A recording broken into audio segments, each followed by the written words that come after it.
And this is, how do you make a teacher great? Now, it seems like the kind of question that people would spend a lot of time on and that we'd understand very well. And the answer is really that we don't. Let's start with why this is important.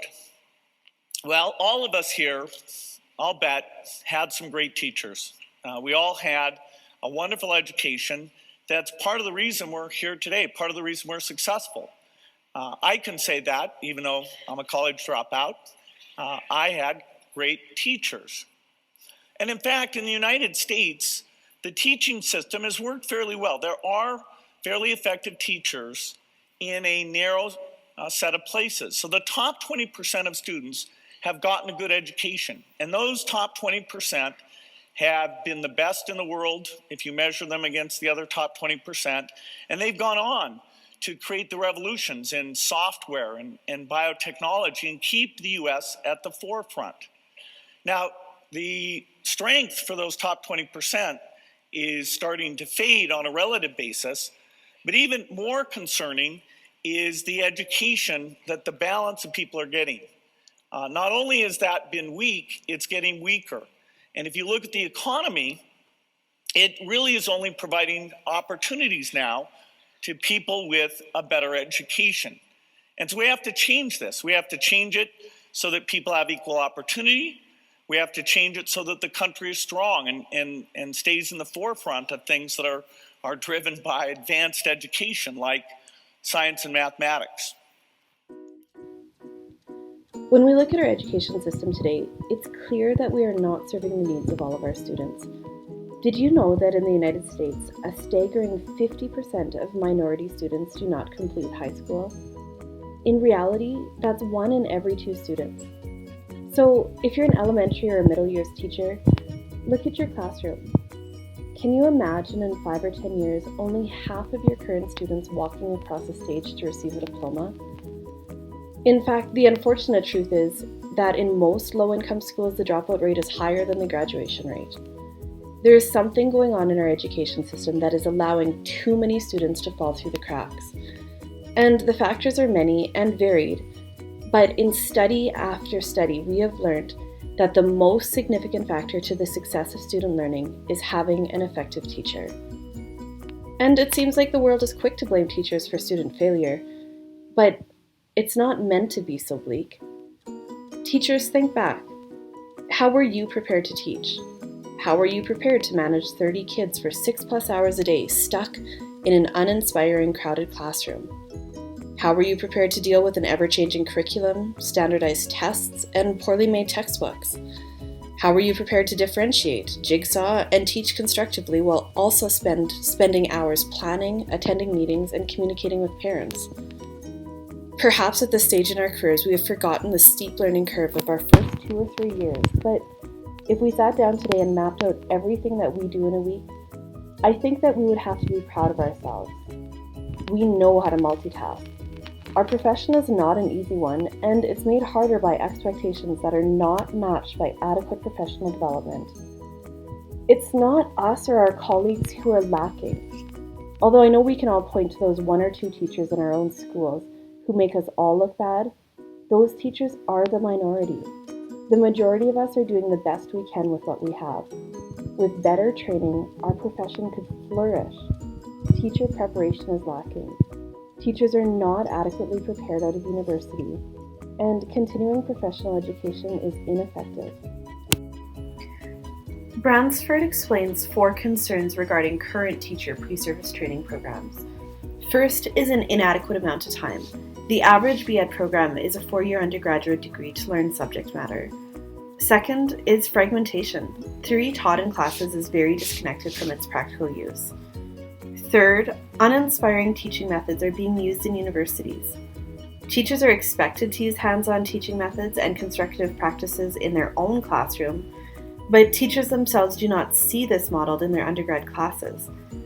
In fact, the majority of university classes are lecture and test-based, which is not a model for success in elementary or secondary classrooms. And finally, teachers are taught from a superficial curriculum. There's not enough subject matter taught during pre-service. Due to these factors, teachers are expected to find their own way to implement what they have learned in university to real teaching in the classroom. Some teachers do it, and they do it well, while others flounder. Most rely on their own beliefs of what a classroom should look like and forget their university training altogether. Therefore, the model of pre-service teacher training relies on individual teachers to synthesize what they have learned with little follow-up to see if it's actually working. During the BC teacher strike, a HuffPost article titled, "It's Time for BC Teachers to Stop Lying to Us" made its way through social media. The article made it clear that due to major budget cuts, teachers in BC were spending a lot of their own money on teaching resources for their students. Teachers, no matter where they teach, have a way of making do with what they are given and supplement by using their own time and resources when their school does not give them what they need. It's the same with teacher training. Most teachers learn to supplement professional development outside of division mandates because formal teacher training is plain old ineffective. Now is the time to acknowledge that the system should be fixed to serve our professional needs.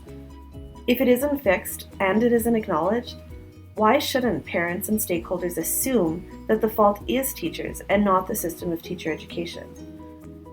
If we believe that the most effective way to improve student learning is to improve teacher training, then we need to be our own advocates.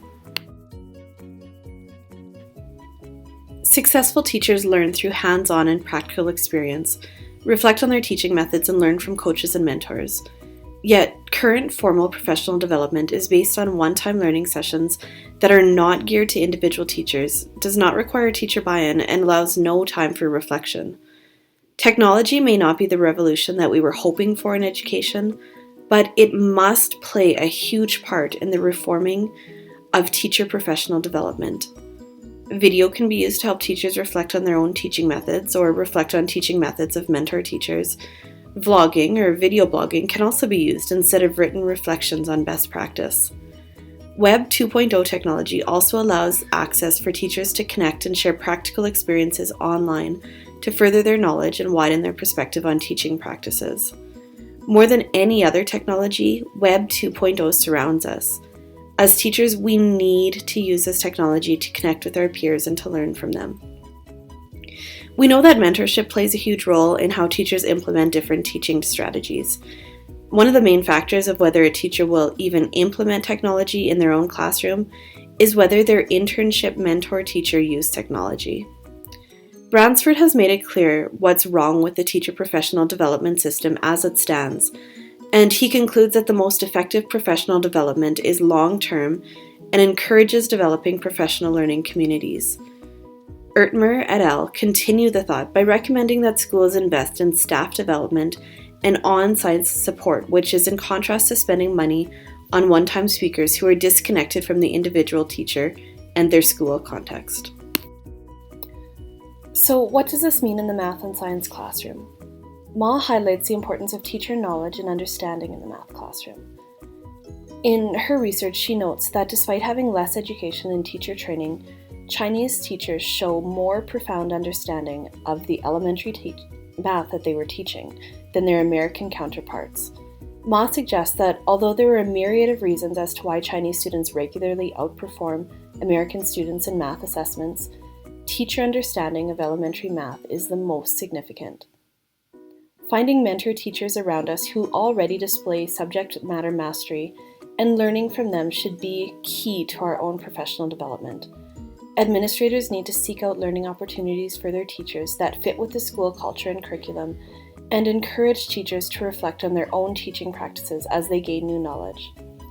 In terms of using mentor teachers to support professional development, there have been many studies done on what an expert teacher looks like in a given subject area. Pertinent to our discussion of technology in math and science classrooms, an expert teacher uses technology to implement constructivist teaching methods. Technology is used to promote student discovery and collaboration. It is not used for rote memorization or to replace a task that can already be done manually. It is used to promote higher level thinking. These teachers use technology almost intuitively to support their classroom goals.